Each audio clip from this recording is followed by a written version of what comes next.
Hello Jhargram, সবাই কেমন আছো? জানি সবাই খুব ভালো আছো। আর এতক্ষণে বুঝেই গেছো আজকের ব্লগটা কি নিয়ে হতে চলেছে। হ্যাঁ, একদম ঠিক, ধাক্কা খেতে খেতে চলে এসেছি আজকে ঝাড়গ্রামের শ্রাবণী মেলাতে। ও ভাই, কি ভিড় আজকে, একদম পা রাখার জায়গা নেই। আর মেলাতে এসে ভাবছি যে ভিডিও করব না দোকানগুলোই ঢুকে নিজেই কেনাকাটি শুরু করে দেব। কি নেই ভাই, কি নেই, চোখের সামনেই কত কিছু দেখতে পাচ্ছি জানো ভাই। বাসনগুলোর দিকে নজর চলে যাচ্ছে, ক্লিপের দিকে নজর চলে যাচ্ছে, হার কানের হেন তেন সবের দিকেই নজর চলে যাচ্ছে। তো আমি পুরো পাগল হয়ে গেছি যে কিনবো না ভিডিও করব। তো যাই হোক, বাদ দাও, কোনোটা বাদ যাবে না, পরে ঠিকই কিনে নেব। এবার তবে অন্যবারের থেকে মেলায় অনেক বেশি দোকান এসেছে আমার মনে হচ্ছে।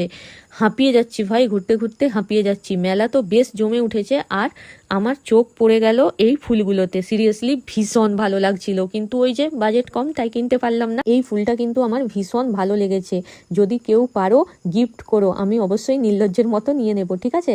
মাথায় রেখো কিন্তু। আর এখন আমার হঠাৎ মনে হলো যে মেলার মধ্যে একটু নিজের ভিডিও করি। আরে ভাই, ফোন ধরার তো কেউ নেই, নিজেকেই নিজের কাজ করতে হয়, কি করব।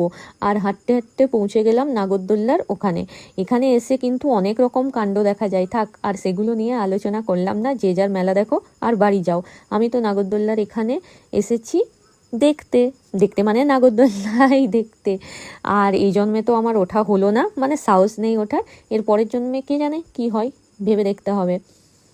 আর হ্যাঁ, যেটা খুঁজছিলাম সেটার কাছে পৌঁছে গেছি। দুটো টপার টপ খেয়ে নিই, মানে পাঁশকুড়ার চপের কথা বলছি। আর এরপর মেলা থেকে বেরিয়ে যাব, অনেক ঘোরাঘুরি হয়েছে। আর তাছাড়া অনেক ভাট বকেছি, এবার বাড়িও যেতে হবে। Tata, bye bye.